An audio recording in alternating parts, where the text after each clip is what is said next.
रुको जरा, सब्र करो।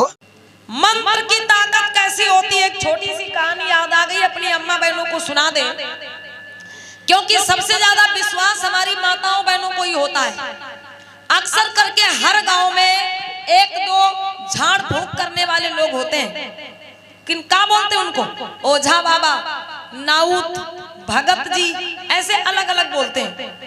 यहाँ पर कोई हो भैया नाराज मत होना, हर एक गांव में लोग होते हैं ना झाड़ फूंक करने वाले लोग।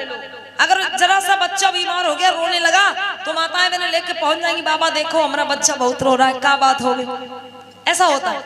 माताओं बहनों, ऐसे एक गांव में ऐसे झाड़ फूंक करने वाले बाबा जी रहते थे, और रोज 15-20 लोग उनके पास आते थे झाड़ फूंक करवाने के लिए। और वो बाबा जी करते कुछ नहीं थे, घर मकान नहीं बना, मतलब दूसरों की मदद करते थे, लेकिन खुद बहुत गरीब थे, एक झोपड़ी में रहते थे। उनके घर के द्वारे नीम का पेड़ लगा हुआ था, सुबह स्नान ध्यान करके बढ़िया चौका उका लगा के बैठ जाते, और हमेशा वो अपने मंत्र को सिद्ध करते रहते। क्या कहते कि जल बांधो, जालंधर बांधो, अग्नि बांधो, तूफान बांधो।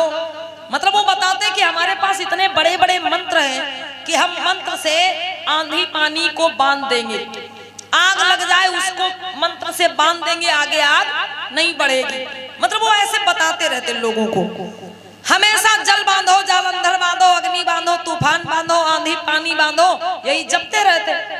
माताओं बहनों, वो बाबा जी जो थे उनकी पत्नी थी, तो उनकी पत्नी बेचारी खेत में भी काम करती, मजदूरी भी करने जाती, अब घर तो चलाना है कैसे, तो वो रहते कैसे थे, एक झोपड़ी बनी हुई थी, छप्पर रखा हुआ था, और छप्पर की चारों तरफ घास फूस की टटिया लगी हुई थी।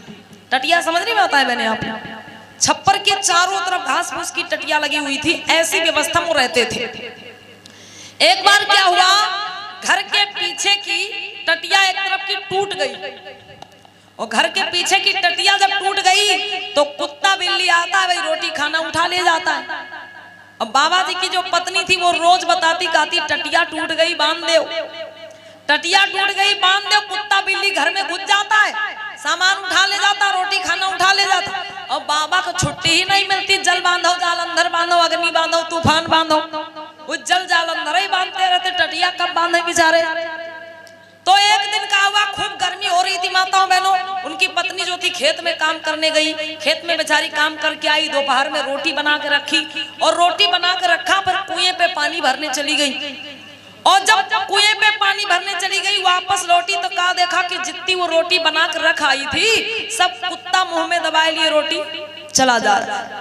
और किधर से गया, जिधर से टटिया टूटी हुई थी उधर से ही अंदर गया, और जितनी रोटी वो बना के रख गई थी, कौन, वही बाबा जी की पत्नी, भाई रोटी बना के रख दिया, कुएं पे पानी भरने चली गई। और पानी भर के जब लौटी तो यही देखा कि भाई जितनी रोटी वो बना के रख के आई थी, कुत्ता सब रोटी मुंह में दबाए लिए। अब वो बेचारी वैसे गर्मी में रोटी बना के रखी है, उनका दिमाग वैसे काम नहीं कर रहा, और इधर बाबा जी क्या कर रहे, बढ़िया नीम की छाया में बैठे हैं, जल बांधो, जालंधर बांधो, अग्नि बांधो, तूफान बांधो, यही जप रहे। उनकी पत्नी कुछ समझ में नहीं आया, जो बाल्टी हाथ में लिया, बाल्टी ही आग खोपड़ी पटक दी, अच्छा टटिया टूट गई, सब बांधी बांधी नहीं जा रही, कुत्ता रोटी उठा ले गया, और जल जालंधर अग्नि तूफान बांधे डाल रहे हैं। एक नहीं कम से कम 10-15 बाल्टी बाबा जी के ऊपर पड़ी, और बाबा तुरंत ही घास फूस ढूंढने लगे, टटिया कैसे बांधे। जल जालंधर अग्नि तूफान बांधना भूल गए, और टटिया बांधने की तैयारी करने लगे। माताओं बहनों, बातों सही भाई, घर की टटिया टूट गई, सो बंद नहीं रही, और जल जालंधर अग्नि तूफान बांधे डाल रहे। तो मेरी अम्मा बहनों, ऐसे पाखंडों में आप लोगों को नहीं पड़ना है। जो अपना भला नहीं कर पाता वो दूसरे का भला कैसे करेगा।